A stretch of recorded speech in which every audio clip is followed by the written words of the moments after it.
Hello, welcome to Convergent Dialogues. This is Xavier Bonilla. On this episode, I'm very happy to be talking with Cole Bunzel. Cole is a historian and fellow at the Hoover Institution at Stanford University. He studies history and contemporary affairs of the Islamic Middle East, with a particular focus on violent Islamism and the Arabian Peninsula. He's got a master's in international relations from Johns Hopkins School of Advanced International Studies and a bachelor's and PhD in Near Eastern Studies from Princeton University. He's been a research fellow in Islamic law and civilization at the Yale Law School and is a non-resident fellow at the George Washington University program on extremism. He's an editor of the blog Jihadica and has written widely on the ideology of Sunni jihadism, including his most recent book, Wahhābism, The History of a Militant Islamic Movement. And that's what we're talking about in this conversation. We start by talking about the current landscape of Wahhabism, extreme and non-extreme uses of Wahhabism, and some of the differences between some of the terrorist organizations that use Wahhabism for their own agenda. We talk about the founder, al-Wahhab, and how he started a movement, how he modeled himself after the Prophet Muhammad, being against polytheism and the cult of saints. This is some of the doctrinal issues on what Wahhabism is centered around, and why Wahhabism was designed to be aggressive.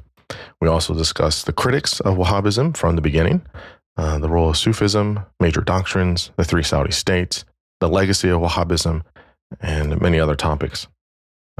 This was a fantastic conversation, very illuminating, clarified a lot of things. It was super essential. And I think one of the critical things is that we decided to start the conversation by talking about kind of stuff people will see in the news or more recently in the past 20 years as a way to kind of connect, okay, here's how we see it, or some versions of it today, and how do we see the backstory of this? Where does this come from with this ideology and how it's used, inaccurately or whatever. And so I thought that was really, really helpful. Cole is great. He's obviously very brilliant, super knowledgeable, wonderful guy. And I was very, very happy with the conversation, and hopefully it can be very, very helpful for all the listeners out there. As always, you can find this conversation and all other conversations at convergentdialogues.substack.com, also on YouTube. So get over there, subscribe, follow, like, share, all the things. And big thanks to people that have listened, follow, and also contribute as well. It keeps the show going, and it's always a blessing and an honor to have people contribute in different ways. So big thanks there. And now I bring you Cole Bunzel.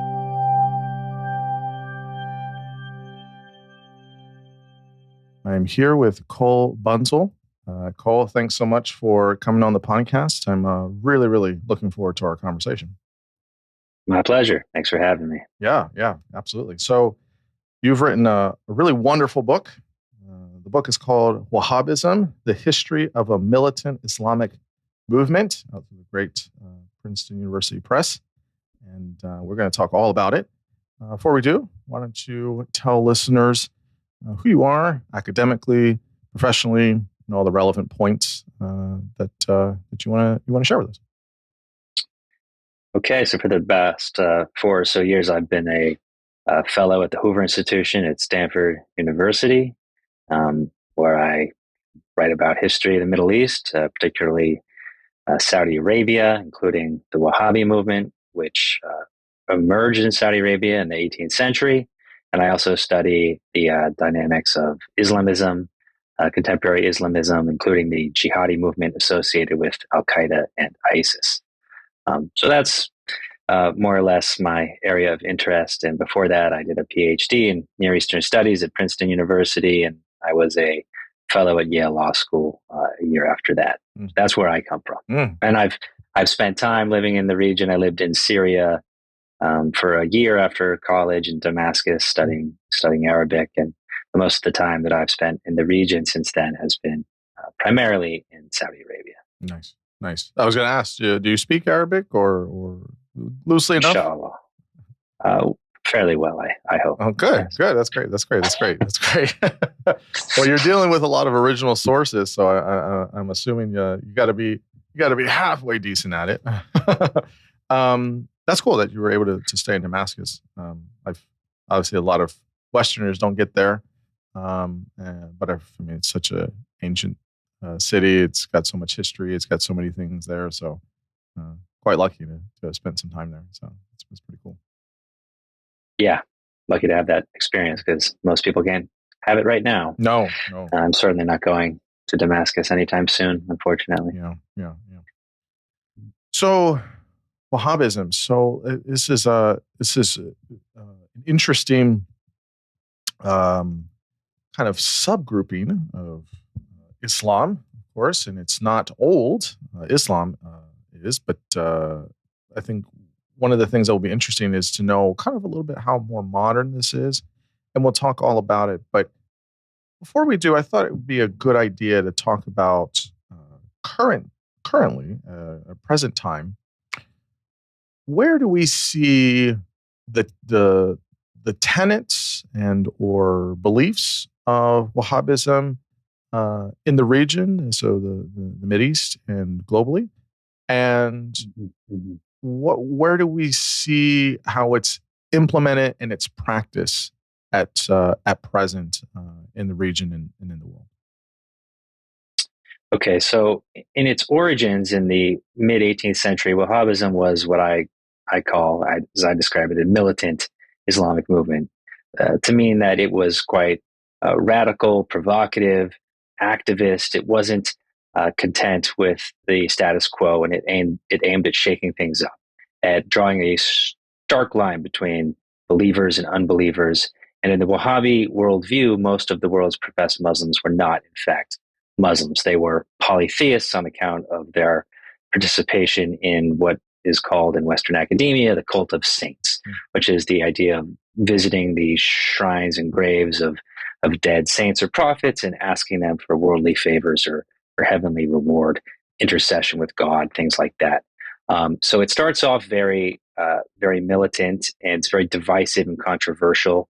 But just to zoom up to the current day, what you have in contemporary Saudi Arabia, so the Wahhabi movement gave birth to the early Saudi state in the 18th century. And then there was a second Saudi state in the 19th century, and a third Saudi state that begins in the early 20th century in 1902. It becomes the Kingdom of Saudi Arabia, and it always had a very close relationship to this controversial version of Islam known as Wahhabism. What happens beginning in around the 1920s and 30s is that the king of what soon became Saudi Arabia, he kind of imposed a toned down version of this version of Islam on the scholars. He basically told them, we're going to normalize relations with the rest of the Islamic world. We're going to, have conferences with Muslim scholars of different creeds and persuasions, and you're going to have to be on board with this. So basically, he tamed Wahhabism, he toned it down, and so you had this kind of stripped down, less militant version of Wahhabism, which was in place for especially the latter half of the 20th century. But the legitimacy of the Saudi state was always premised on having a relationship with this movement known as Wahhabism, and the scholars who were its main representatives, who were the descendants of the founder of the movement. They're called the al-Sheikh, or the family of the Sheikh. But what MBS has done, and this is the Crown Prince of Saudi Arabia, Mohammed bin Salman, since when he came, I think he became Crown Prince in 2017 or so, he has been gradually and then suddenly kind of pushing Wahhabism away from the foundational narrative of the state. So there are two ways to look at what's going on with Wahhabism today. I think one is that Saudi Arabia is increasingly distancing itself from this militant heritage. It's a problematic heritage. MBS doesn't want to have this baggage of a militant Islamic past. He's rewriting history. The textbooks are being rewritten so that the history of the original Saudi polity in the 18th century begins before Wahhabism. So he's trying to kind of create a new nationalism that is projected backwards. And at the same time, you have the jihadi movement associated with Al Qaeda and ISIS that has grabbed onto the Wahhabi movement for its essentially um, its uh, its its theology. So they are constantly appealing. That is the leaders or the scholars associated with Al Qaeda and ISIS. They're constantly appealing to the texts and the traditions and the scholars of the militant Wahhabi heritage from the 18th to the early 20th century. So if you read, and this is partly how I got interested in this subject, is if you read some of these texts, particularly beginning in the 1980s by what were then, you could call them proto-jihadi scholars, the people who were supporting movements like Al-Qaeda and what would then become ISIS. They are constantly citing these Wahhabi authorities. And the Wahhabi authorities are essentially saying the same thing from the 18th century to the early 20th century. And that is that you have to draw a stark line between believers and unbelievers. We have to have a strong emphasis on pure monotheism or tawheed, and we have to enforce the boundaries of that line. So if you are a polytheist, if you indulge what is in the Wahhabi or the jihadi view, polytheism of any kind, and that can include support for elections or nationalism, then you are beyond the pale, and you ought to be fought in jihad and to be shown enmity and hatred, etc. So that's sort of the terrain of Wahhabism as it exists today.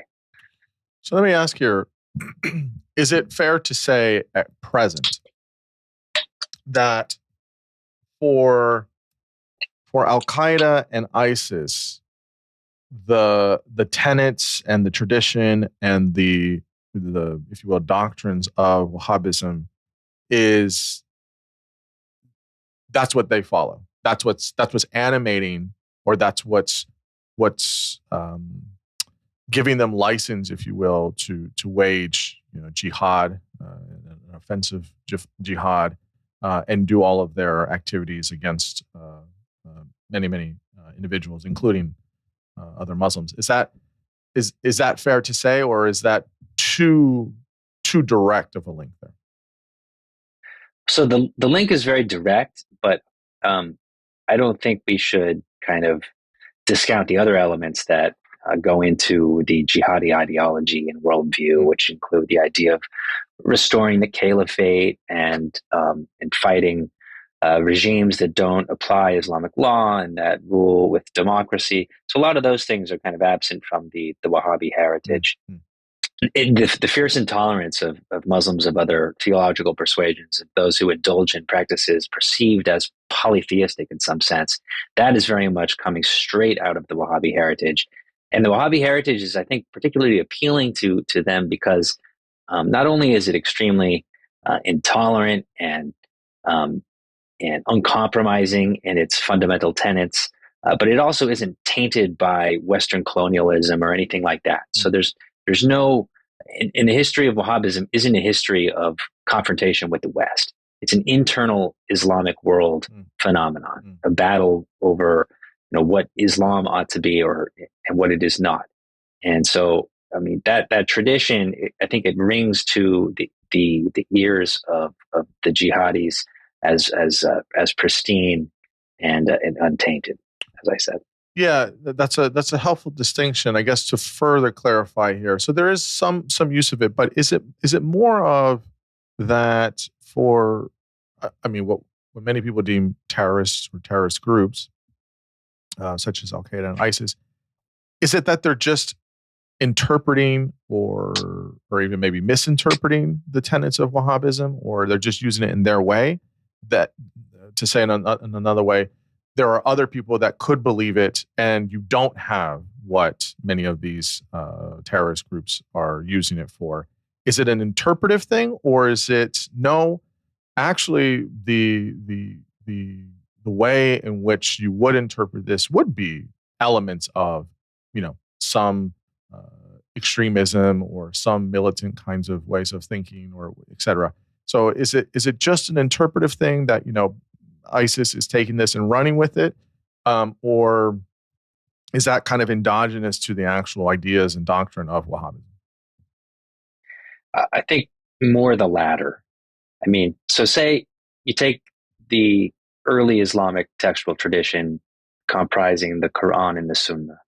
And you can, if you wanted to kind of formulate a political movement from that, there are many ways you can go, right? You can look for verses that emphasize peace or verses that emphasize war, verses that emphasize obedience, ones that tell you about the limits of obedience, things like that. It's much harder to kind of find ambiguity in the Wahhabi heritage. There's a very, very strong emphasis throughout, from the earliest writings of the founder to the earlier 20th century, that those who disagree with our approach to Islam are unbelievers, they're polytheists, and it is a duty for good, true Muslims to shun them, to show them hatred and enmity, to pronounce takfir or excommunication on them, to ideally to fight them in jihad. I mean, these are repeated ad nauseum. So, I mean, this is a tradition that is kind of, you could say, just ready-made for a jihadi type of movement in the contemporary world. Even if there are things in the tradition or in the modern world that weren't a part of the context of Wahhabism. Like I said, democracy, for instance. So the jihadis, their biggest issues, one of the things that they write about the most, is the fact that democracy is, in their view, a religion, a polytheistic religion, because it gives every human being the ability to determine what is law, whereas according to Islam, there's only one law, God's law, the Sharia. So that was not at the center of the Wahhabi history. What they were most concerned about, the Wahhabi scholars, that is, was polytheism in the sense of the cult of saints, of venerating saints and asking them for favors.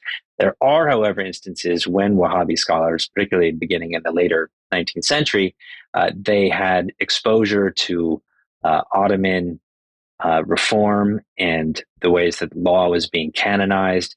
And in their view, this was European qawaneen or positive law, and therefore that was also a version of polytheism. So there is, there is kind of a logic to the way that the jihadis look at this tradition. So if it is sort of kind of endemic to the ideas, is there? I mean, obviously there's the extreme version. People that are committing acts of terror and they're using this. Is there a way? So you were saying, I mean, we'll talk about the history of this, but there's where it starts, and then progressively over the 19th and 20th century, a kind of slow, kind of trying to reform it or make it more watered down. And now you have something more modern where MBS is trying to, essentially, it sounds like do away with it. Is there, I guess, what does it look like, or give us a picture of someone that is not a terrorist or does not belong to a terrorist organization, but they do believe the tenets of Wahhabism? Does that exist? Is that a kind of... Oh, sure. Yeah, what does that look like then, of sorts? Well, it looks like some of the leading scholars in Saudi Arabia who have long been associated with the royal family, like Saleh al-Fawzan, for instance. These are men who have spent their lives kind of decoding and writing commentaries on Wahhabi texts. But the way that they do this is they try to put things into context. So the most radical Wahhabi texts are shown to have been written in a context of war or something like that. To me, it's not very persuasive. I find that they have been tasked with justifying and re-articulating Wahhabism in a way that is less aggressive, whereas the foundational texts are quite clear in what it is that a good Muslim is supposed to do, and that is to be kind of a rabble-rouser, to make trouble, to get in the face of those who are perceived to be polytheists or committing polytheism, to pronounce takfir on them, to divide society. It's a very divisive heritage. So, I mean, they exist. I'm not saying most people who adhere to Wahhabi ideas, they're probably not focused on the most militant texts. There are certain texts written in this tradition that don't emphasize, the militant kind of activism that is at the heart of a lot of it. and so you can sort of skip over it, or you can kind of take for example a line that says a Muslim does not become um, his faith is incomplete until he shows enmity and hatred to the unbelievers. I mean, one could just say, yeah, that's true, without emphasizing that that those reading those lines have to actually go and engage in that act.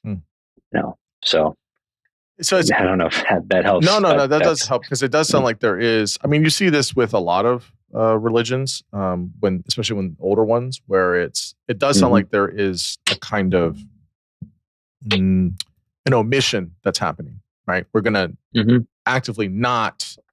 We're just going to glide over this, or we're going to de-emphasize this part of it and choose the parts we do like.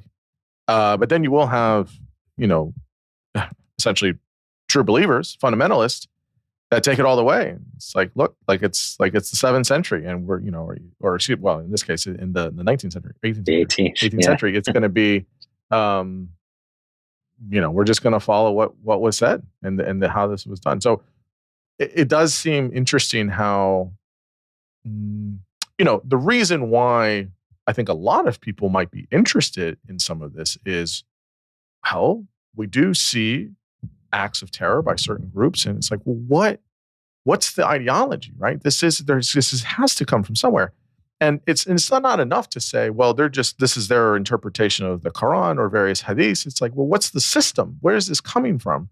And I think that's why it becomes, for better or for worse, more evergreen to understand this kind of system of an ideology that's reading various texts in a certain way. And to say, okay, now let's make a caveat here, of course. This is not the majority of Muslims around the world. Even with people that believe in Wahhabism, it sounds like they're not emphasizing many of these extreme components. So we are talking about a small group of people, it sounds like, in terms of Al-Qaeda and ISIS, but unfortunately, very loud and very destructive group of people that are adhering to this way of believing it. Is that about right? That kind of overarching kind of picture of how we see this, or am I off on something? Am I missing something? Yeah, I think that's essentially right.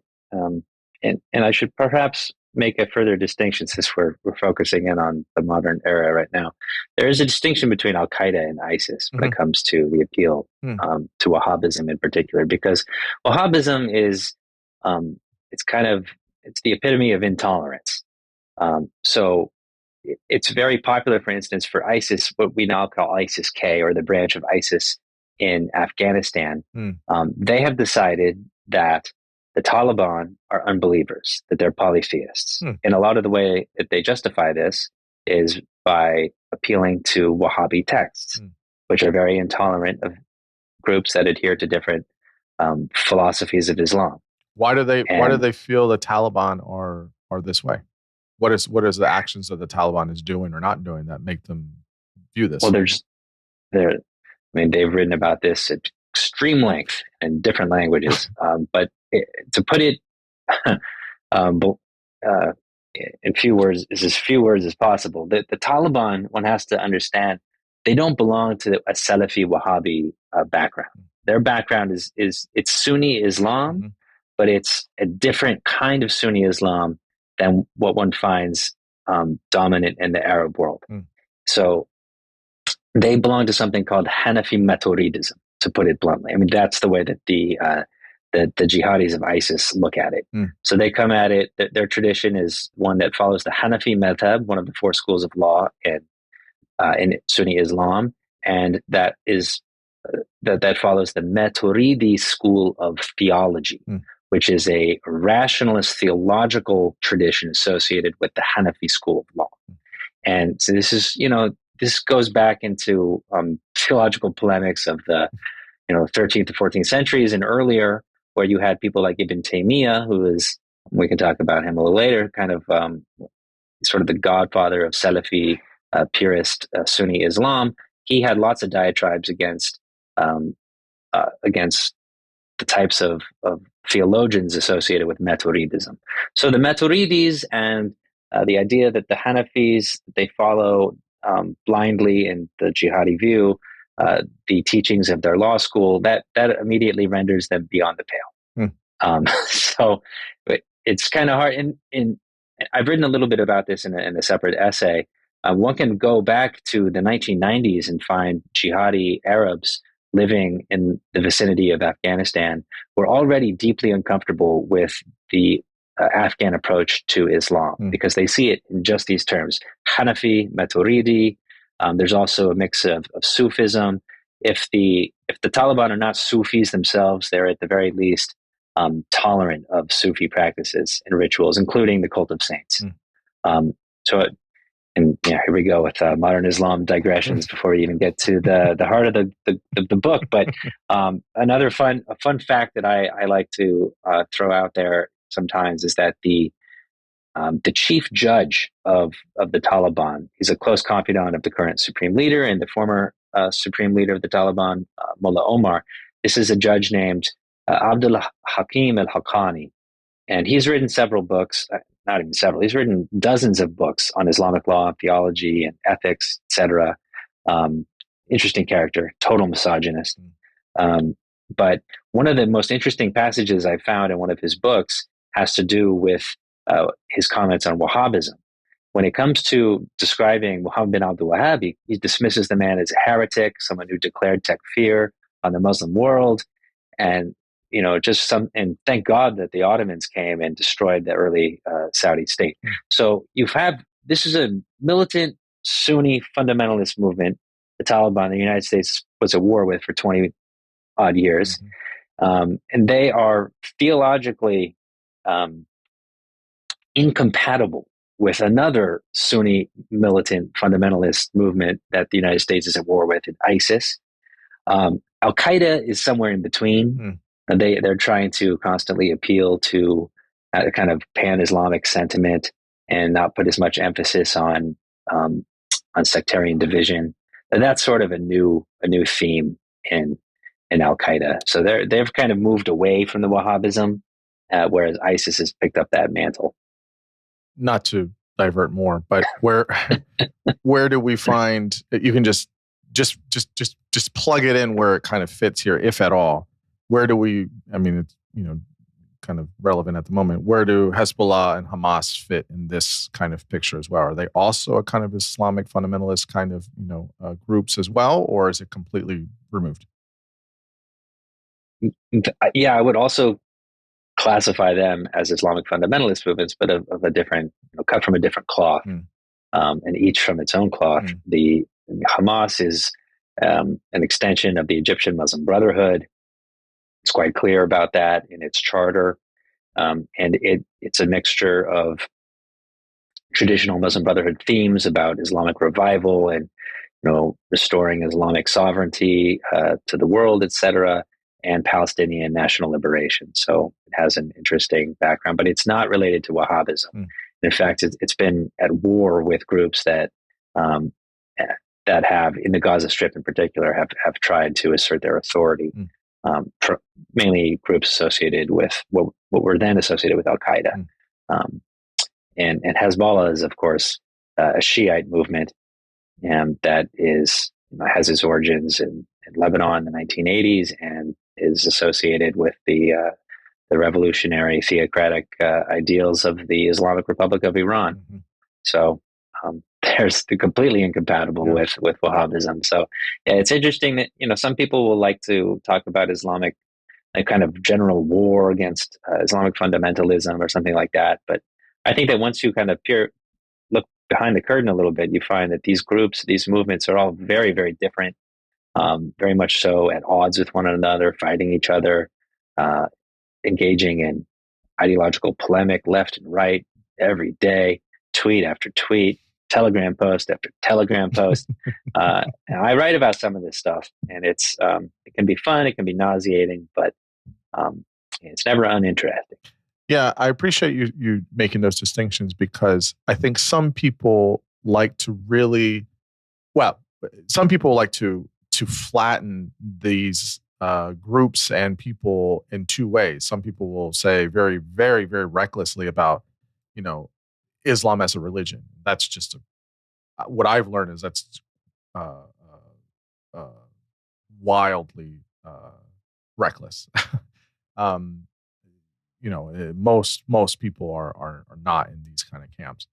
But even specific to that is you can talk about Islamic fundamentalist or extremist or terrorists and terrorist groups, but as you're pointing out, they're not all the same, and in fact are in opposition to each other. You cannot say that because, okay, yes, there's interpretations or there's ways in which they're reading various texts, but they are not all, just joined together and, against the West or against, anyone else as this common enemy. It is very much very complicated, and they all have their own interests and they all have their own ways of doing things.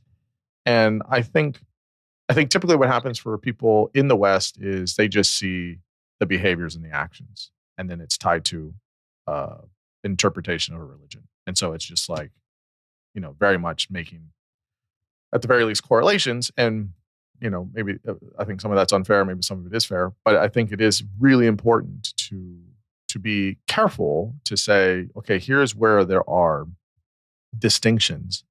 Even within Wahhabism, there is folks that aren't doing this kind of extreme kind of practice. So I think there's also, some, people, not just Westerners, but, modern day people brought up in, generally secular society have a hard time wrapping their heads around the idea that, the different, religious groups would want to kill each other over things like the interpretation of God's attributes in the Quran and things like that. But, we have that history in Christendom, Christian civilization as well, with all of the polemics over transubstantiation, which I couldn't even begin to understand or decipher.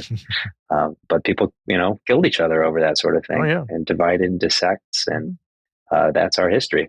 Yeah. I mean, you just go to the schism, was it 1066 or whatever? And then the Reformation, then you get the Enlightenment. I mean, in Christianity, there's a long history of and it wasn't all polite. No. It certainly wasn't. There's been some violent periods for Christendom as well. So I guess we kind of really, in some ways set the kind of impact here, but we can go back now and talk about kind of how this starts and where does this all come from. So you talk about the main founder, and you talk about al-Wahhab. Is this right? And Ibn. So the proper way to say his name is Ibn Abdul Wahhab. Okay. He's the son of the servant of al-Wahhab. It's like so. Okay. And but you can call him Wahhab. I don't mind. No, it's good. It's good. I'll call him Ibn Abdul Wahhab. Yeah. I like the accuracy. So tell us, I guess, just like, you don't have to give us the whole background and how he was raised and all that. My understanding from the book is that he was raised to be a religious scholar from an early age, kind of ensconced in this. You can talk about where there kind of always these inklings of this kind of radicalism, but more so, where do we start to see? It's always fascinating how a movement can start from a charismatic figure or a very dogmatic figure, things like that. But how do we get to this space where he starts having these ideas, these teachings, and then how he begins to build a movement? So just kind of tell us a little bit, just him, and then how this kind of gets to the point where it's a movement. Yeah. So the beginning of his movement, which just for to pause on a matter of terminology, we talk about Wahhabism. That term, which is al-Wahhabiyya in Arabic, it's a name that refers to the movement begun, the predicatory or preaching movement begun by Muhammad ibn Abdul Wahhab when he began it in the 1740s, and also refers to the doctrinal content of his movement. So that's typically when scholars are talking about Wahhabism. Wahhabis, you can imagine, are not too keen on that term but their alternative is Islam, which isn't very helpful. So sometimes they refer to it as a da'wah and najdiyah, or the Najdi call or mission. That has to do with the fact that this movement began in an area of the Arabian Peninsula known as Najd. So that's the central part of the Arabian Peninsula, which is largely desert. It's made up of a large plateau. This is the area where Riyadh, the capital of Saudi Arabia, is today. If you look at a map, it is very much so, mostly desert. And at the time when Muhammad bin Abdul Wahhab was raised, I think he was born in about 1703, he was brought up, however, not in the desert, but as part of settled society. So there were these settlements and different agricultural oases. And he belonged to one that was called al-Uyayna. So he was born in a town called al-Uyayna, which was one of the leading towns of Najd. And he belonged to a scholarly family, meaning that his father was a judge, a Muslim judge, a qadi. His grandfather was an even more prestigious judge. So he had a very strong pedigree. However, he does not seem to have been impressed in the slightest with the level of Islamic learning that his family possessed. And we don't know exactly when he began to have these views, very peculiar to his contemporaries, about the nature of Tawheed and whatnot. But he begins his movement. All of the sources are basically unanimous that he begins his movement at the moment his father dies, or shortly after his father dies, which is in 1741. So he's about 38 years old or 40 years old, probably in the Hijri calendar. And then this kind of relates to another theme that I think you had in our outline about the resemblances or the modeling after the Prophet Muhammad. Mm-hmm. So the Prophet Muhammad was 40 when he had his first revelations, began preaching. Muhammad bin Abdul Wahhab was also about 40 when he began preaching. And he saw the state of the world that he was preaching in, that is Muhammad bin Abdul Wahhab, as quite similar to the state of affairs that the Prophet Muhammad was preaching in. He saw that the world of Islam had degenerated into one in which various forms of polytheism reigned supreme. In particular, these set of rituals that I referred to earlier, known as the cult of saints. In Arabic, it would be ziyarat al-qubur, or the visitation of graves. And so he polemicized at length against this, and he wrote that this was not consistent with the Islamic idea of Tawheed or monotheism. And he began to write epistles and to preach about his interpretation of Tawheed. And what he wrote at that time, and we are able from some of the refutations written against him to kind of timestamp these epistles that he wrote. He was writing that all worship must be owed to God alone. So and he's drawing ideas here from Ibn Taymiyyah, who was an earlier scholar from the 13th century, 13th and 14th century, who was from Syria, who had controversial ideas about Tawheed. He actually had quite similar views, almost identical views to the cult of saints. He was equally intolerant of the cult of saints, except Ibn Taymiyyah didn't begin a radical reformist movement around that. So this is what Muhammad bin Abdul Wahhab did, is he kind of condensed a lot of Ibn Taymiyyah's theological views into very easily digestible bullet points, which he would send in epistles to different communities or different preachers.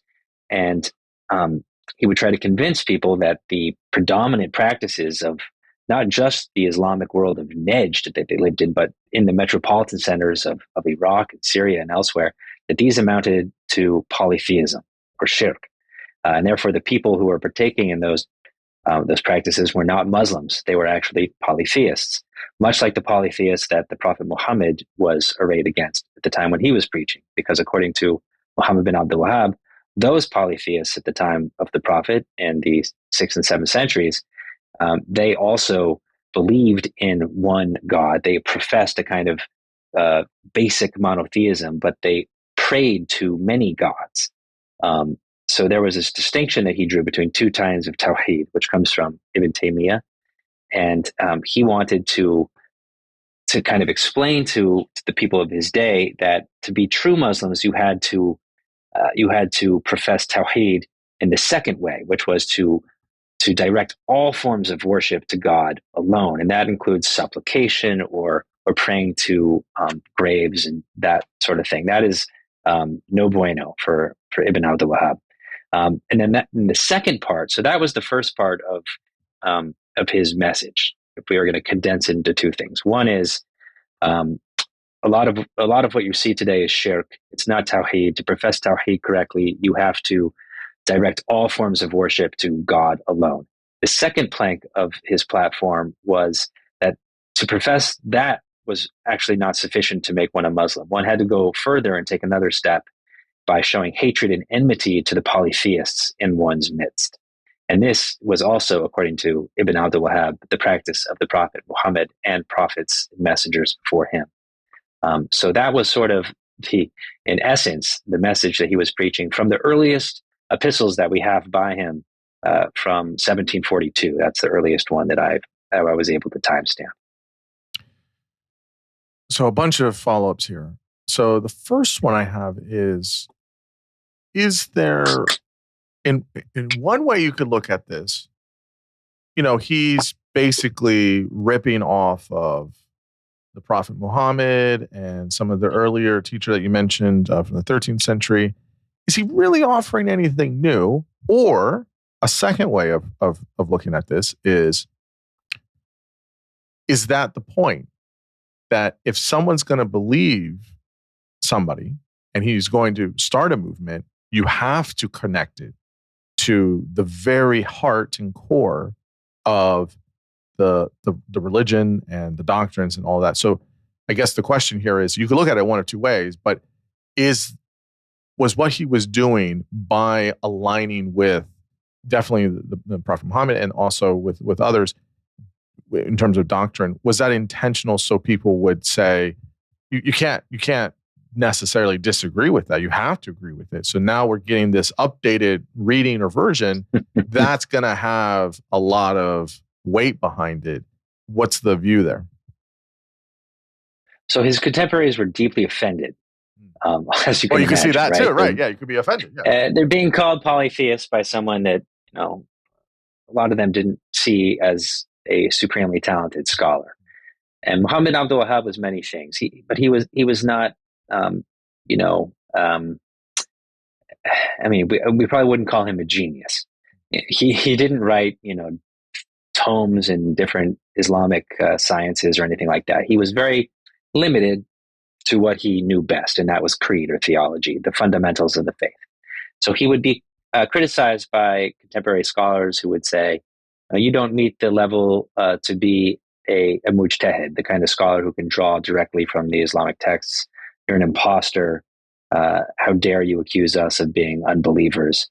So that was one angle, the scholars trying to diminish him. But this, I think, more generally, people saw him as comparing the polytheists mentioned in the Quran to professed Muslims of the 18th century. And these are people who follow the Quran, accept the Quran, and they said, how dare you? I mean, how dare you compare us to that? So, but of course, I think from the other angle, from the Wahhabi angle, this was exactly the point. It was very persuasive for Muhammad Abdul Wahhab to draw that connection, because, clearly he was able to found a movement, and one should emphasize that the movement that he founded predates the Saudi political enterprise by several years. So he was able to have the good fortune in approximately 1744-45 of gaining the support of a man named Muhammad bin Saud in the town called Diriyah, and that is sort of the foundation of the first Saudi state, which runs on or is generated by Wahhabism and adopts Wahhabism as its foundational religious ideology. But the movement precedes that, and he's able to gather a whole lot of followers on the basis of these divisive ideas.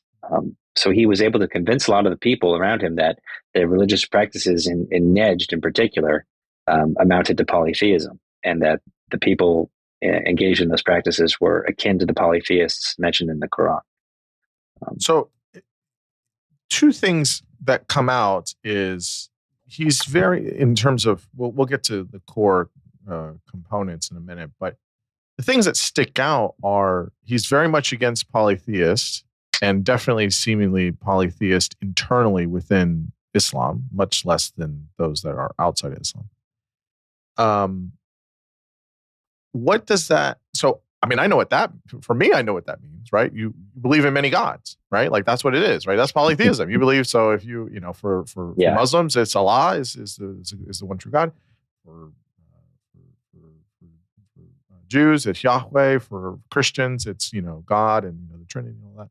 So like, yeah, there's like the one God, but like my impression from reading the book and a little bit here is polytheism had a very broad definition. Like what's included in polytheism seems pretty wide. What did he mean by polytheism? What's included in that and or not included in that? Because that's, to me, what's seemingly becoming a sticking point for some people. Yeah, and it certainly was a sticking point at the time. So the Arabic word that I use, that I translate as polytheism, is shirk. And that means an Arabic association or associationism.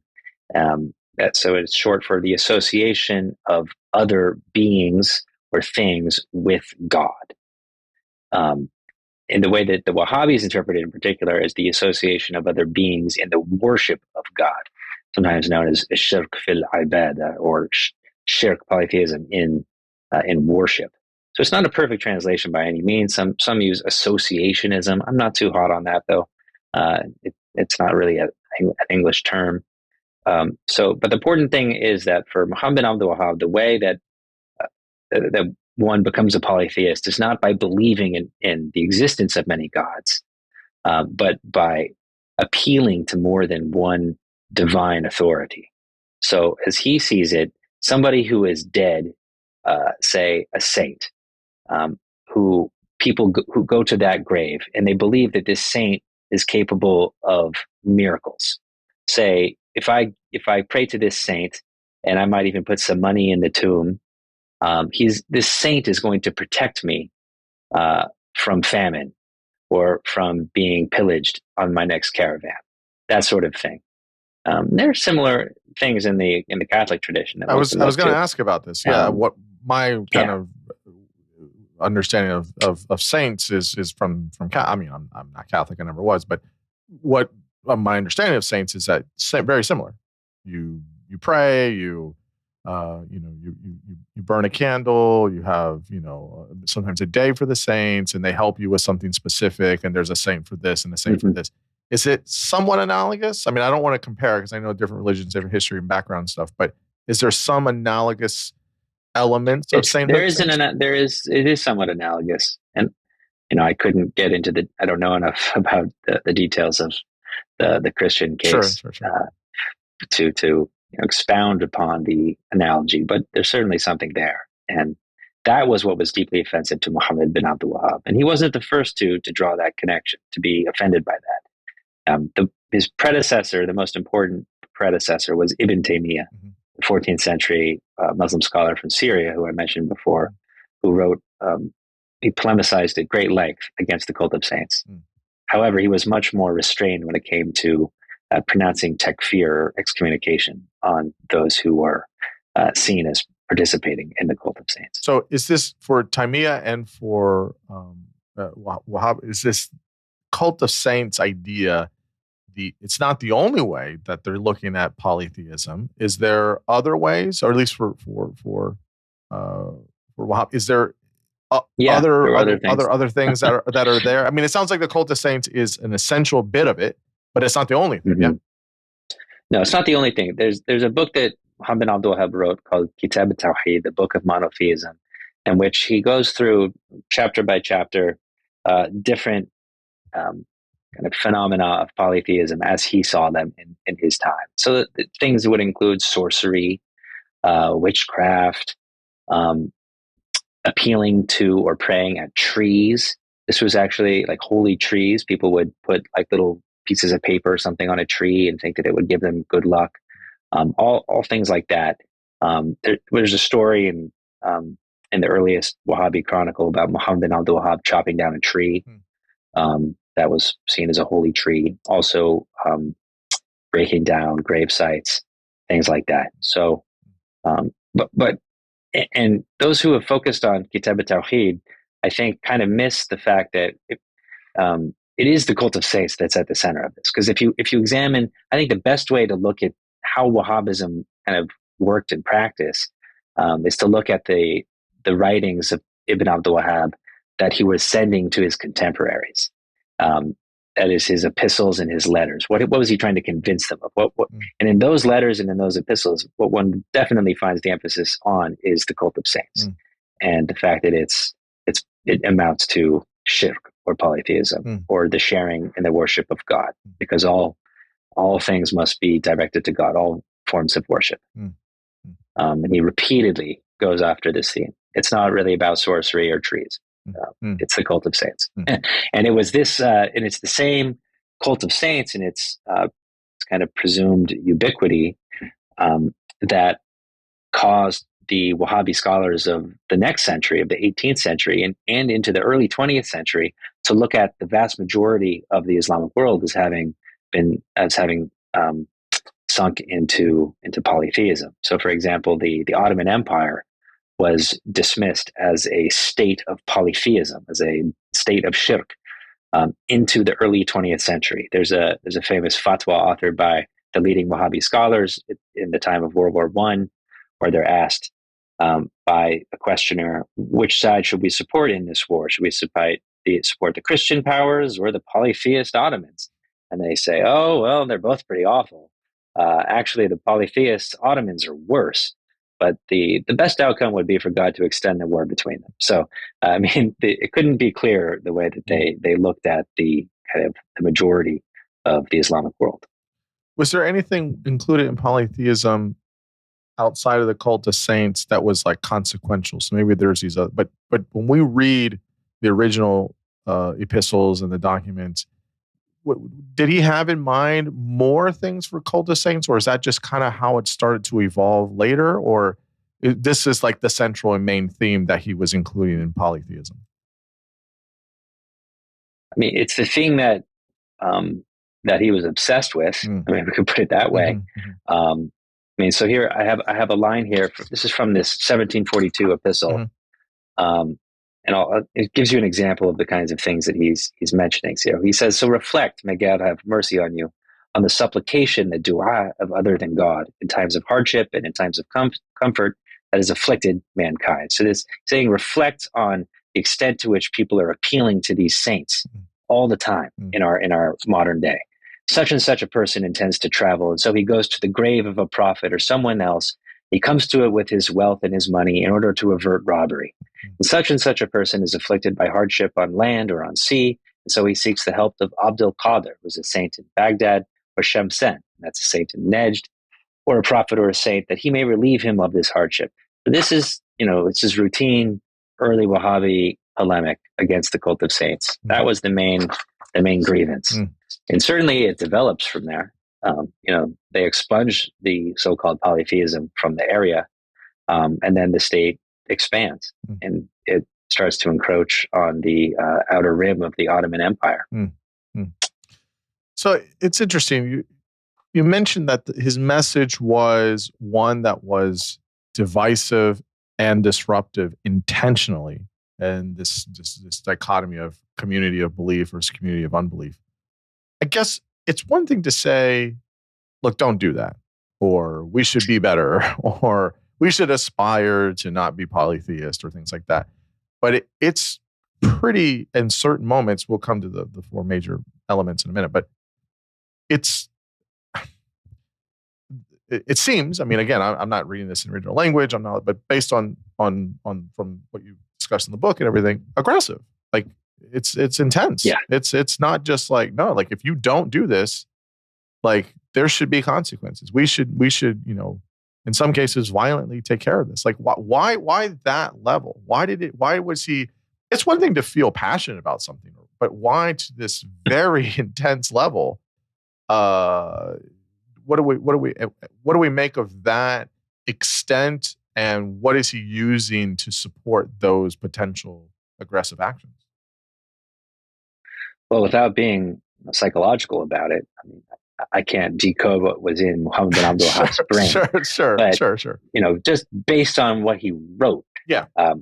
My strong impression is that he was deeply committed to his belief in Islam as he understood it, and that Islam was an aggressive religion. It was not a religion that was quietist, that suffered fools, that suffered polytheists, you could say. And if you look at the way that the Prophet is depicted in some of the early Islamic sources, some of the canonical Muslim sources, and Muhammad bin Abdul Wahhab would cite these frequently, they do not depict a kind of quietist type prophet. He was a disruptor. The Prophet Muhammad, even when he was in Mecca. So that this is actually an interesting facet of his preaching that I try to bring out in the book. We often have, when we're taught about Islam, that there were two phases of his career. There was the preaching that he did in Mecca, which was peaceful Medina, and where he was persecuted. And then there was the preaching that he did in Medina, where he formed a state, and he was also a military figure. And the preaching there is more, you could say, aggressive. Muhammad bin Abdul Wahhab didn't accept that. His view was that Prophet Muhammad in Mecca was aggressive, that his preaching, that he intended his preaching to be offensive to the people around him. And there's a line from the Sirah, or the traditional biography of the Prophet, that he would quote frequently in his text. So I'll just read it here briefly. So this is from the Sirah, the leaders of the Quraysh. This isn't a quote by the Prophet. It's a quote by the leaders of the community in Mecca, who are upset with the preaching of the Prophet Muhammad. So they go to his uncle, who is his protector, and they say to him, "Your nephew has reviled our gods, denounced our religion, derided our traditional values, and told us that our forefathers were misguided." So for Muhammad bin Abdul Wahhab, he cites that, and in one text he says, "And the lesson of the Prophet's preaching in Mecca is therefore this, quote, Islam is not sound without showing enmity to the polytheists. If one does not show them enmity, then he is one of them, even if he has not committed shirk, polytheism." And another quote similar to that is, "A person's religion and Islam are not sound, even if he professes tawheed and eschews shirk, unless he shows enmity to the polytheists and openly professes enmity and hatred of them." So he's saying these lines with reference to the Prophet's preaching in Mecca. So, I mean, that's the kind of understanding of the religion that he had. And so once he came into possession of some political power, with the rise of the first Saudi state, he saw absolutely no problem that the mission of that state should be to spread Islam, the true version of Islam as he understood it, and to do so aggressively, and therefore to prosecute jihad across the Arabian Peninsula and potentially beyond. It's very illustrative of some of the content there. It's very, very fascinating. I have the thought about that, but I'll save that for a little bit later. I want to mention this because you mentioned it quite consistently throughout the book, and I think it's important to mention. With all this said, in the early days and throughout, Wahhabism gets its very fair share of critics, people that are anti this whole movement. From the beginning, this isn't like something that's like 200 years later or something. Right? This is something that is pretty early on. What were their counter arguments to this? What were they upset about, these people that were anti for this whole movement? What was the kind of tenor? This wasn't necessarily people, with open arms believing this. There was a lot of resistance here. And at the end, there is, people that believe in it, of course. But how was that initially, and how has the criticism continued? Yeah, the refutations of Muhammad bin Abdul Wahhab and his doctrine began almost immediately with his preaching. As soon as the epistles by him began to spread to areas outside of Najd, to the Hijaz in the west of Arabia, to southern Iraq and Basra, to eastern Arabia and Hassa, the scholars there were infuriated, and they took pen to paper and they wrote. And oftentimes, thankfully, from the standpoint of the historian, they also quoted the entirety of the epistle that Muhammad bin Abdul Wahhab had written, so that you can reconstruct what Muhammad bin Abdul Wahhab wrote. And because those refuters, they put dates on their compositions, one's also able to kind of put a date on, or terminus post quem, as we can say, on the particular epistle in question.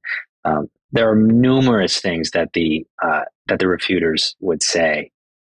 Perhaps the most consistent was the idea that Muhammad bin Abdul Wahhab was pronouncing takfir, or excommunication, on Muslims, and this is a major no-no in Islamic law.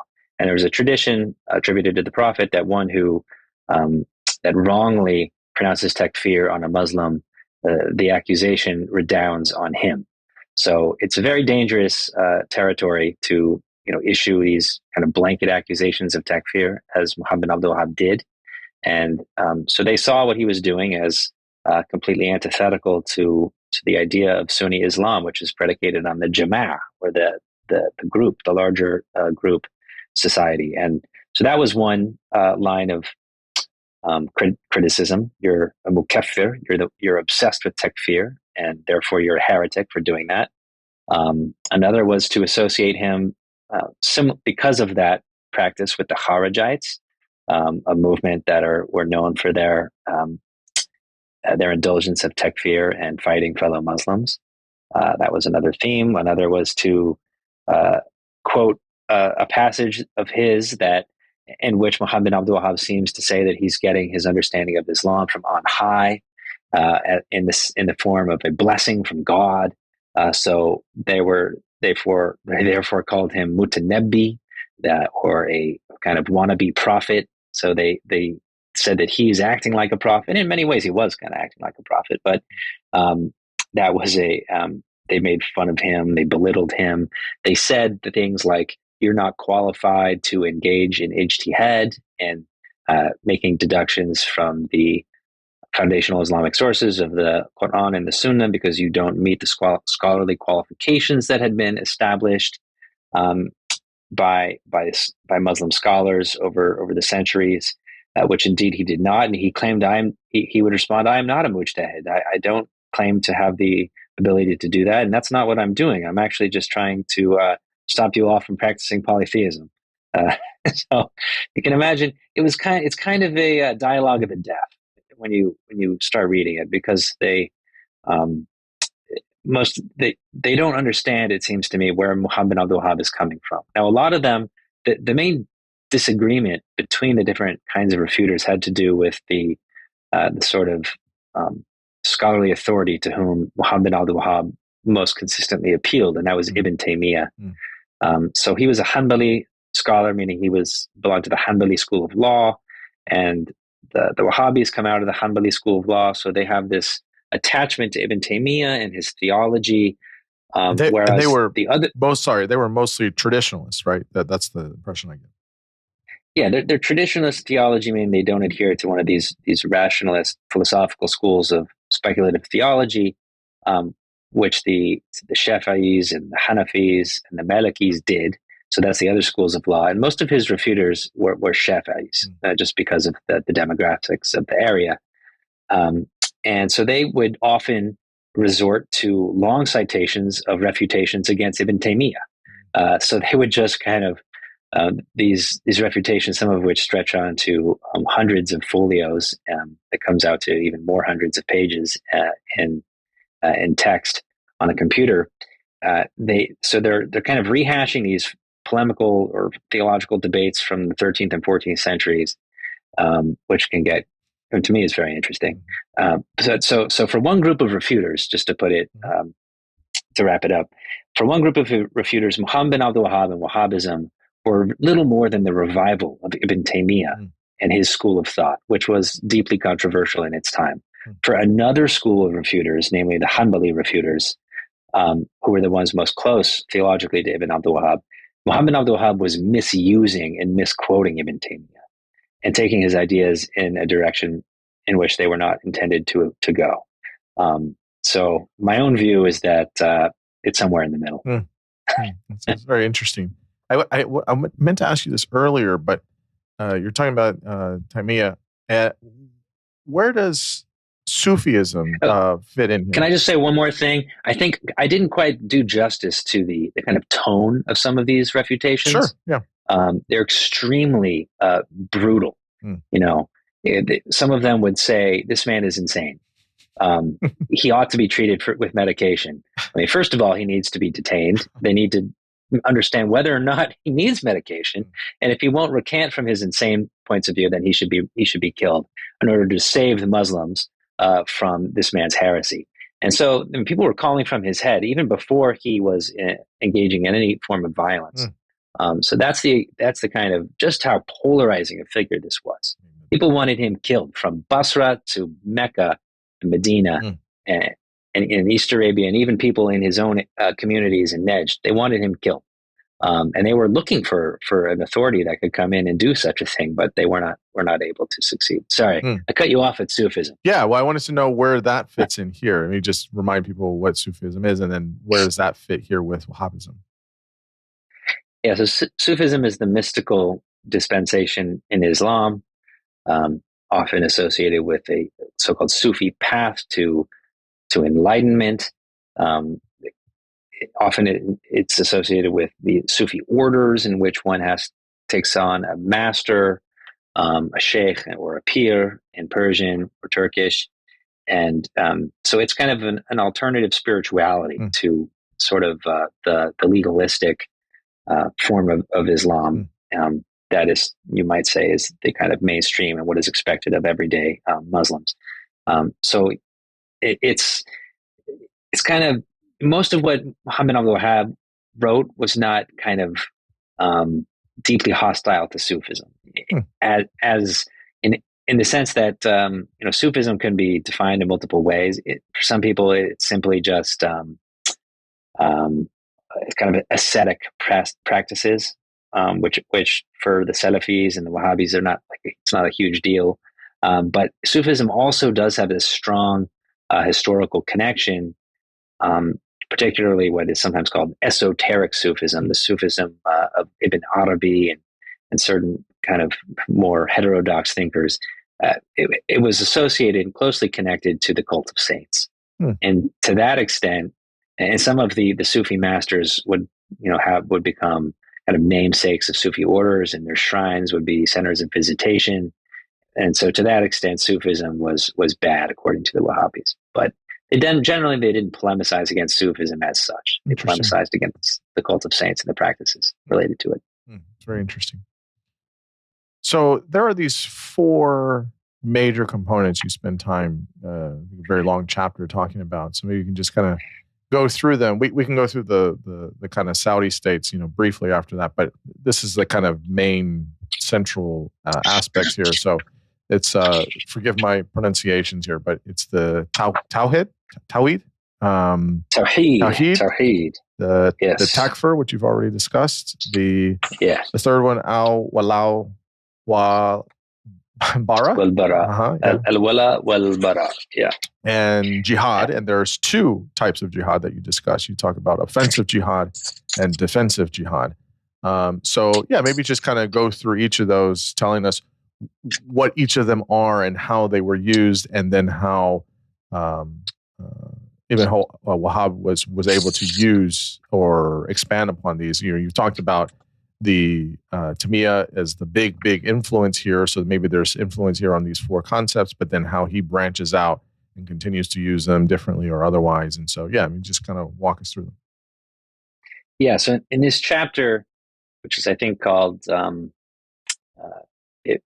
I'm forgetting the name of it. It has to do with it's in the Taimiyyan background. Yeah, that one and the main component. And the key components. Those 2 chapters, I think, is where it's in. Yeah, this one's called The Doctrine of Ibn Abdul Wahhab, the Key Components.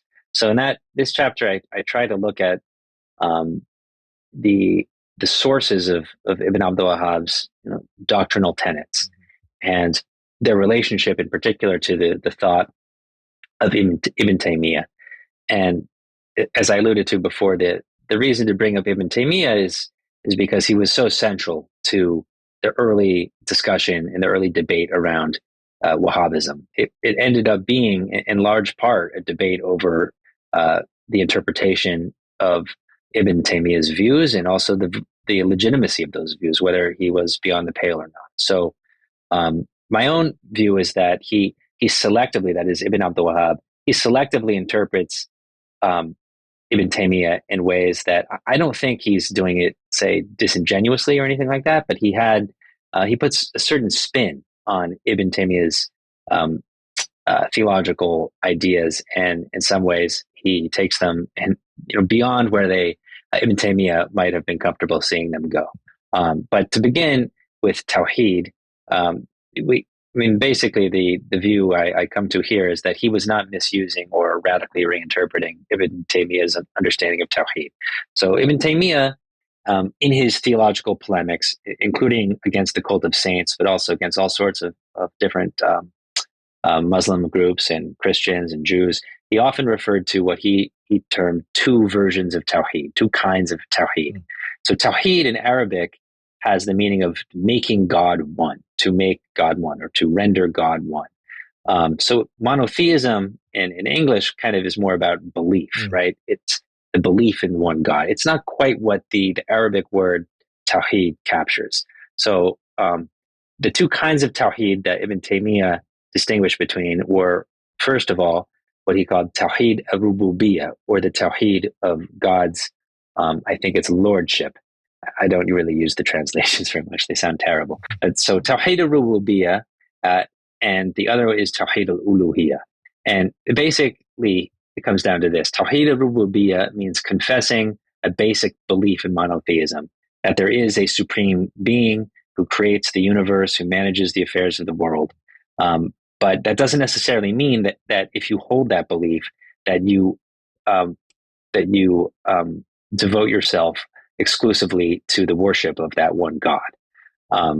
You have to engage in that kind of Tawheed, is to engage in Tawheed al-Uluhiyyah, which is the Tawheed of Godship, as if you want to translate it. So it means to direct all forms of worship to God alone. And for Ibn Taymiyyah, as for Ibn Abdul Wahhab, this was the key test of one's monotheistic belief, not whether one held a basic understanding of there being a supreme being, but whether one worshipped that being exclusively and without partner. So when it came to the cult of saints, Ibn Taymiyyah would say, well, if you're appealing to such and such a person in the ground for help in travel or for intercession with God in the afterlife, that constitutes appealing to what is apart from God, and therefore it is sharing in or assigning a partner to God, or it is shirk, and therefore you have not met the conditions of Tawheed al-Uluhiyyah, which is the true test of a Muslim. So basically, that this idea, whether Ibn Abdul Wahhab is using the terminology of the two Tawheeds or not, and sometimes he does, sometimes he doesn't, but his indebtedness to Ibn Taymiyyah for this polemical device is quite apparent and really indisputable. And perhaps I should say, first of all, that I spend maybe half the book talking about Ibn Taymiyyah and the relationship between Wahhabism and Ibn Taymiyyah, because I think it's so fundamentally important to understanding the nature and origins of Wahhabism, but also because a lot of scholars in the West have discounted the impact of Ibn Taymiyyah on Ibn Abdul Wahhab, and I think that comes down to a rather, misreading of Wahhabism, or failure to read and appreciate what is sometimes not said. So, for instance, if you just look at some of Ibn Abdul Wahhab's theological writings, if you're not deeply familiar with what Ibn Taymiyyah wrote, you'd have no idea that this is distinctive Ibn Taymiyyah type language. But if you've read enough Ibn Taymiyyah, the signs are extremely clear. Also, and then if you combine with that the fact that all of his contemporaries are saying, you're stealing this from Ibn Taymiyyah, the fact is Ibn Taymiyyah is kind of like, you can't understand what Ibn Abdul-Wahhab was all about without Ibn Taymiyyah. So that's Tawheed. Then my basic conclusion is that he hasn't really radicalized that part of Ibn Taymiyyah's thinking at all. Although he does, the difference between Ibn Taymiyyah and Ibn Abdul-Wahhab in this respect was that Ibn Abdul-Wahhab was composing treatises, or like basically what I call them epistles, or sometimes I call them catechisms. They're basic principles of creed that are, watered down to their bare bones, so that even lay Muslims can, if not read them, understand them when they are read aloud to them, and they're also intended to be memorized. So that sort of outreach in starting a movement was unique to Ibn Abdul-Wahhab. The next of these four components is, I think, takfir, which means in Arabic to declare somebody to be an unbeliever, a kafir. And generally speaking, we're talking about declaring professed Muslims to be unbelievers.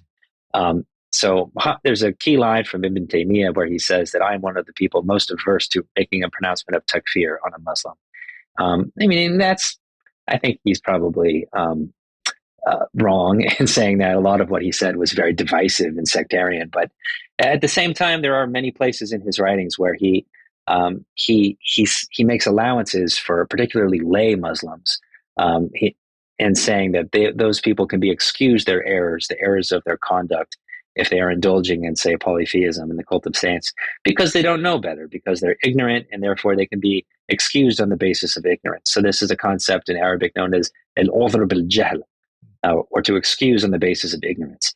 And one finds this quite commonly in Ibn Taymiyyah's writings.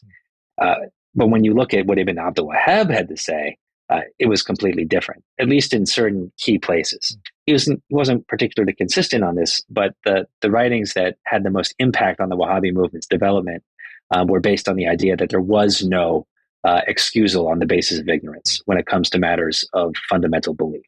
So he was willing to dismiss broad swaths of Muslims, professed Muslims, as unbelievers, to pronounce takfir on them on the basis that they were not owed any excuse on the grounds of ignorance. So that's a major disagreement when it comes to takfir. So, and then another part of the message that Ibn Abdul-Wahhab had on takfir was that it was a duty for good Muslims to pronounce takfir on wayward Muslims, or those seen as committing polytheism. So, and you say, if it's a duty, well, then does that mean that if I don't engage in it, am I a kafir? And these are the sort of questions that are ambiguous in Wahhabi theology, but that come to play quite a divisive role in the jihadi movement, in the early 20th century, with different factions within ISIS, for example, saying that, you're not pronouncing takfir on these people, therefore you're a kafir.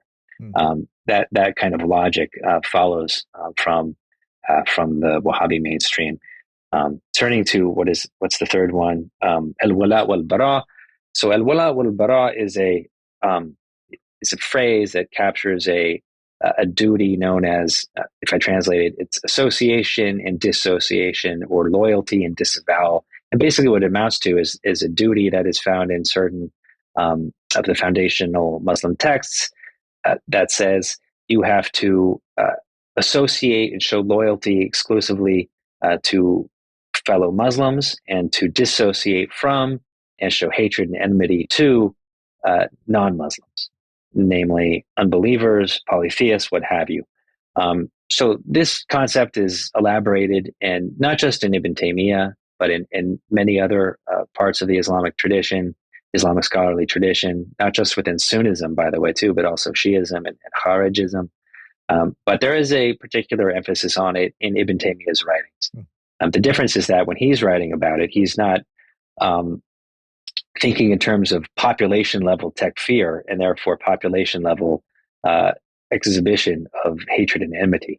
So what Ibn Abdul-Wahhab has done is expanded the scope of a lot of the polemical devices that were being used by Ibn Taymiyyah to kind of cast his net at a larger set of targets. And the same applies to, I think, what is the final element of these four, and that is Wait, hold on. Jihad. I'm trying to remember. Jihad. Mhm. Yes, jihad. So jihad, in most of what Ibn Taymiyyah wrote about jihad is not particularly controversial or unique. He believed that, he theorized essentially two kinds of jihad. One known as jihad ad-dafa, which is defensive jihad. That is a duty binding on the Muslim community.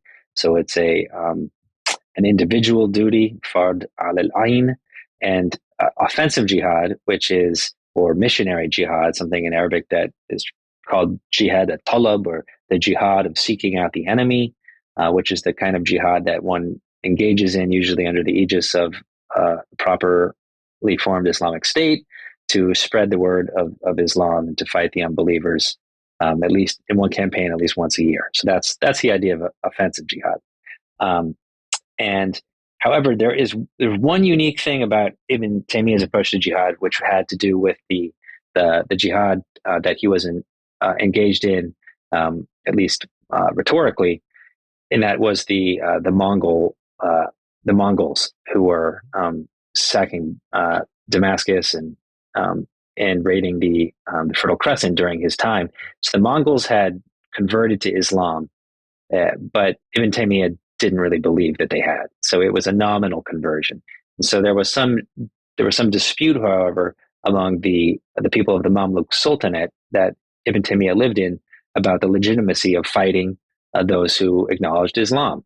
And so Ibn Taymiyyah basically said, well, they're not following the laws of Islam, therefore they're not really, to be perceived as Muslims. So some of that argument does make its way into Wahhabism, but in my personal opinion, it's not really it's not central to what Ibn Abdul Wahhab was arguing. So what he argues with respect to jihad is that once he's made this alliance with Muhammad bin Saud in Diriyah in about 1744, there began to be a number of battles between Diriyah and neighboring towns. And the way that the Wahhabi tradition in the chronicles and in the writings of Ibn Abdul Wahhab himself, the way that this is depicted is in terms of defensive jihad. Particularly the town of Riyadh had launched a campaign of aggression against an ally of Diriyah, and therefore there was this long campaign of defensive jihad against the aggressive ruler of Riyadh. So in the early part of Muhammad bin Abdul Wahhab's preaching then in Diriyah, he's engaged in supporting defensive jihad. And you find that in his writings, in the epistles that he's exchanging with different people in the Middle East at the time. However, if one fast forwards about a decade or so, or not even a decade, I think it's only 8 years, one finds him in a different context, arguing in favor of jihad against neighboring towns on the grounds that they are refusing to accept Islam as he has articulated it and elaborated it, and as we call it, Wahhabism. And they are refusing to submit to the rule of Muhammad bin Saud and Diriyah. And therefore they must be fought because they have committed apostasy. And so he's citing in this context verses from the Quran that are associated with the duty of offensive jihad. So you find this development from defensive jihad to offensive jihad that mirrors, of course, the practice of the early Islamic State of the time of the Prophet Muhammad, at least as the Islamic tradition preserves the story for us. And the same can be said about his early career in preaching. In the early part of Muhammad bin Abdul Wahhab's preaching, he sees himself very much in the role of Muhammad in Mecca, where he's kind of preaching this aggressive sort of. And there's also a part where he's kind of preaching in secretive, which is also related to the model of the Prophet Muhammad. So there are many ways that one can read him as following the footsteps of the Prophet, which is one of the chapters. I think the subtitle or one of the titles of one of the chapters of the book. Yeah, it's interesting. The components are important because I think that's kind of the kind of meat of the doctrine and the following. So I'm glad that you went over that. I guess just briefly, you talk about these three Saudi states. You have the first Saudi state 1741 to 1818, and you talk about in that first one, this move from secretive preaching, public preaching, voluntary defense of jihad, obligatory defense of jihad, to offensive jihad, and very much kind of emulating the Prophet's trajectory as well. And it turns out that Egypt defeats first Saudi state. And then you get to the second Saudi state, 1823, 1887, and the Ottomans come online here in the second Saudi state. And then you get the third one, which is more recent, 1902, 1932. And there's some kind of up and down elements there. So maybe just kind of give us, I mean, obviously, it's a lot of history there, but just kind of give us the overall snapshot of these kind of iterations of there's different Saudi states and there's different periods, there's different players involved, but what's the kind of ebb and flow of how these states arise and then they fall, they arise, they fall? Is it just geopolitical? Is there some theological components? And how does Wahhabism kind of pierce through all of those?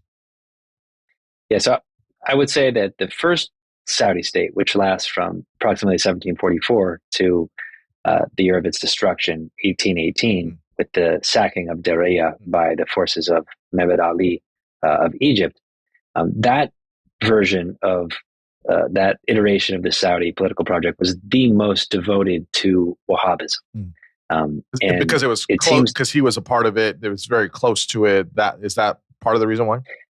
Yeah, I think that's a big part of the reason why. The second ruler of the Saudi state, I think its name is Imam Abdul Aziz ibn Muhammad al Saud.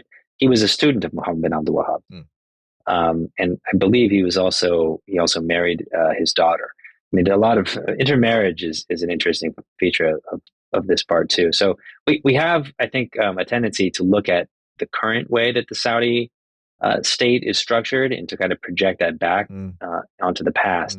And so, of course, what you have today, or at least until very recently, was a Saudi monarchy that ruled in a partnership with the Wahhabi clerics. But where does the Saudi monarchy really committed to this version of Islam? We know that they tend to drink wine in the West and things like that. But if you look at what the texts tell us and show us about the 18th century version of Wahhabism and what the Saudi rulers were like, it shows that they were deeply committed to this version of Islam and to spreading it. And after Abdulaziz is killed, and I think it's around 1802, his son Saud, he becomes the most aggressive of all the Saudi rulers, and he begins raiding in southern Syria and southern Iraq. And there's also, of course, the famous sacking of Karbala, which is a Shiite shrine in southern Iraq that the Wahhabis famously, they destroy and steal from, pillage, etc. But beyond that, there were a series of letters that were exchanged between the Imam Saud, as he was known, the leader of the Saudi state named Saud, in the early 1800s, and the Ottoman governors of Baghdad and Damascus.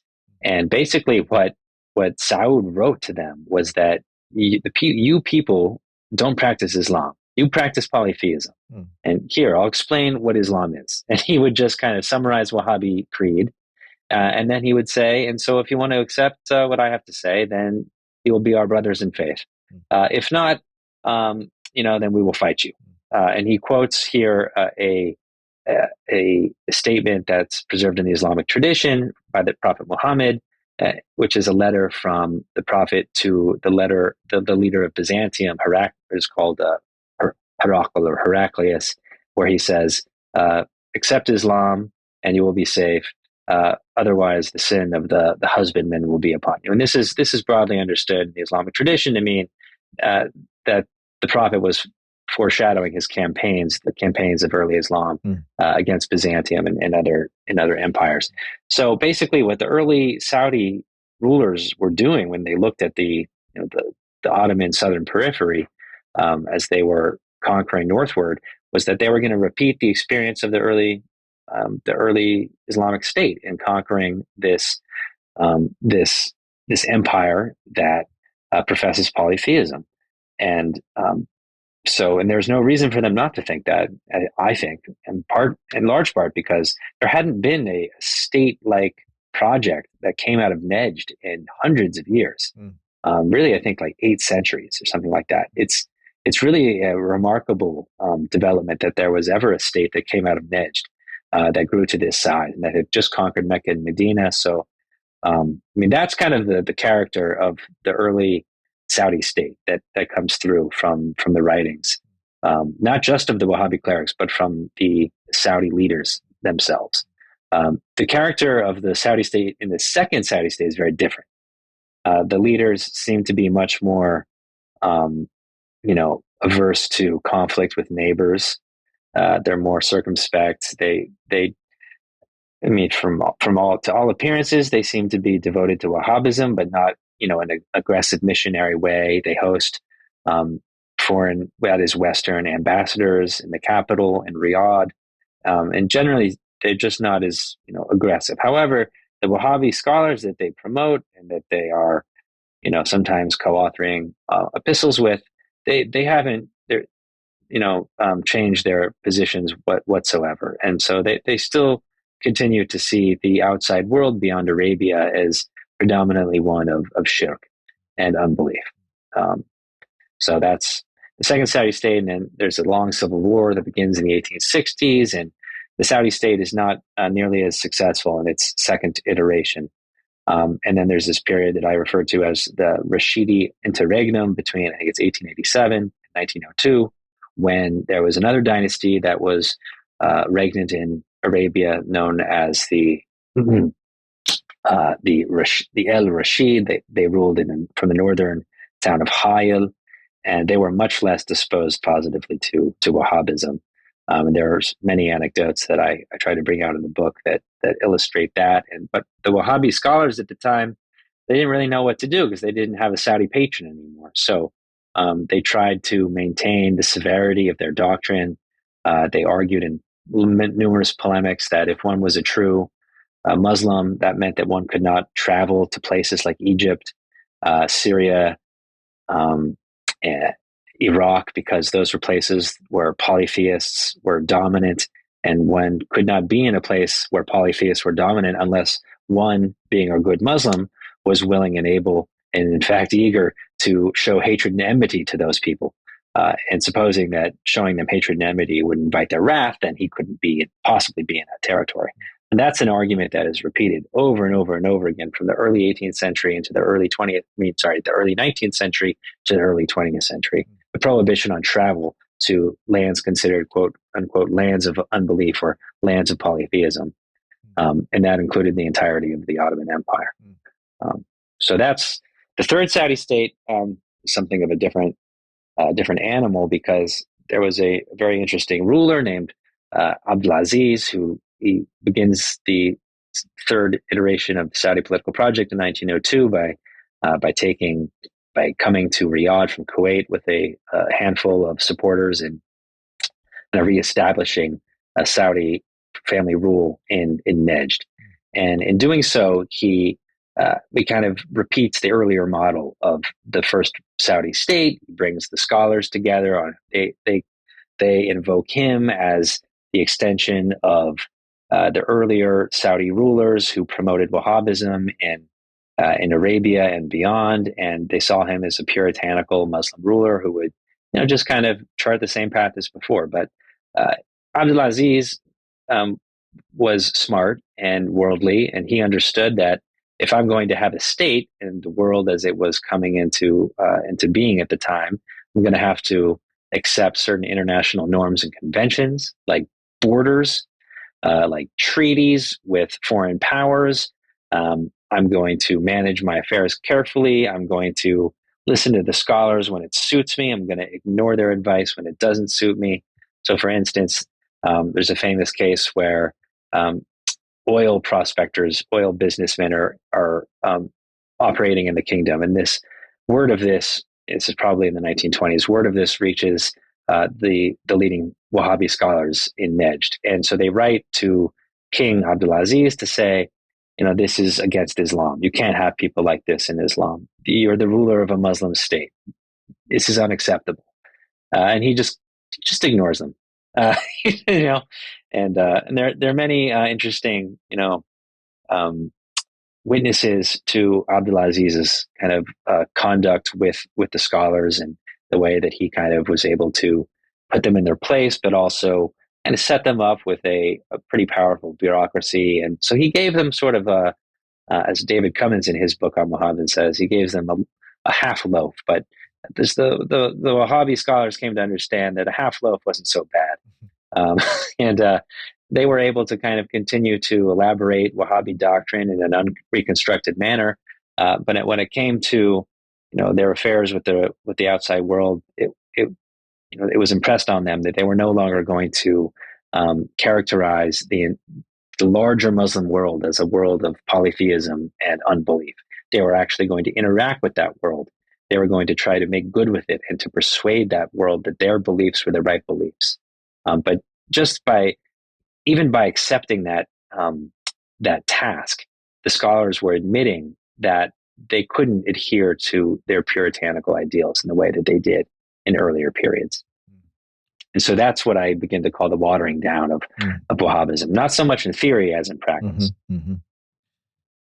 Well, I mean, it's quite fascinating, and I'm really glad that you gave us the core principles. I know we kind of summarized the kind of states, but my last question for you is, we kind of started with kind of today and kind of what it looks like in the landscape of it today, but I guess, why do you think this has persisted for 250, 300 years? And, with the current state of things in Arabia with MBS and just generally, do you think it still persists? At least in practice, or maybe even in belief? What do you think is the future of this kind of belief system? Well, I think that the main appeal of Wahhabism over the centuries, and one of the reasons why it has been sustained over a long period of time in an area with harsh conditions, without strong natural resources until the advent of oil, of course, but that's much later, is that it's a persuasive to certain readers, certain listeners, a version of Islam. It's simple, it's direct, it engages with the sources of revelation. It doesn't require any kind of high philosophical thinking. It sets out principles in ways that are simple and direct. And I think that it also kind of appealed to the layman in a way that it was empowering, because, this is a time when Muhammad al-Wahhab was preaching that very few people could read and write. They weren't taught to, they were taught to read the Quran, but they weren't taught that they were, able to interpret it. That was the job of the jurists, these, elite, enigmatic men of learning. And Ibn Abdul Wahhab was, he had a kind of populist appeal, because he said that, to hell with their authority. They don't know what they're talking about. We don't have to listen to them anymore. And so that kind of appeal, that kind of, I don't know what the right word is, but the insouciance of it, the idea that you're going to have direct contact with the sources of revelation, I think is empowering. And once you've accepted those tenets, it's there's a certain logic to them, consistency, and but it requires hardcore believers. And whether they continue to exist in Saudi Arabia, I don't have any information that would lead me to believe that they don't exist at all. I mean, there was a time when I believed that hardcore Wahhabis represented a strong plurality of the Saudi population. MBS is trying to change that, and that begins with the educational system. They've removed a lot of the more hardcore Wahhabi views. If you look at a Saudi religious textbook today that's taught in the high school, for example, and I've been to the Ministry of Education and had discussions about this with them. It's very much infused with the ideas of Ibn Taymiyyah, but not the more hard-edged views of Ibn Abdul Wahhab. And the history books are being rewritten right now to remove Muhammad bin Abdul Wahhab is a central character. He's been being demoted to, at most, a bit player in what is a drama that begins and ends with the Saudi royal family and its genius. And that is a very different kind of national story that I think will have a strong impact on generations of Saudis to come. So I don't think we're at the end of this movement at all, but I think that the where it's going to kind of subsist to the extent that it will into the future is going to be in different kind of communities of fundamentalist Salafi type followers, and that includes the jihadis, who will always be most enthralled to the most militant and uncompromising version of Wahhabism. This is very, very fascinating. Cole, thanks so much for your time and your energy and for writing such an important and fascinating book. I greatly enjoyed it. And I enjoyed more how well you explained everything and laid it out for us. And so I'm deeply appreciative of that. And I really do thank you for coming on and having such a wonderful conversation. Yeah, my pleasure. Thanks for having me. Yeah, absolutely.